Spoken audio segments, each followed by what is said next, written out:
Okay. Anyway, Tayo rin po, sir. Mr. Chairman, Tayo rin po nagwa-water cannon, Mr. Chair. Tayo rin po nagwa-water cannon, Mr. Chair. again?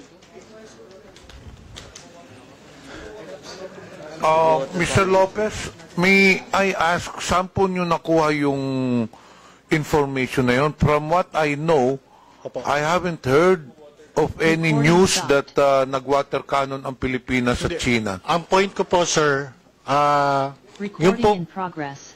ang point ko po, sir, Let us go to the That's fake news, statement Mr. Chairman. that what you Mr. said. Chairman, that's fake news. Yes, that is why, just a point of clarification. You mentioned earlier that ang Pilipinas nag-water cannon din sa China. May I know where did you get that information? Was it in the news? Mr. Chair, wala po ako sinabing nag-water cannon sa China.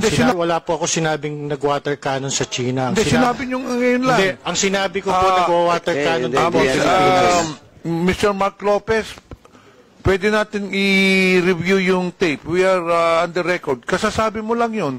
At saka, did I hear it right? That he said na nag-water cannon din tayo sa China? Nag-water cannon lang. Nag-water cannon po tayo. Pero, Mr. Chairman, Tayo rin po nagwa-water cannon, Mr. Chair. Wala po ako sinabing nag-water cannon sa China. Wala po ako sinabing nag-water cannon sa China.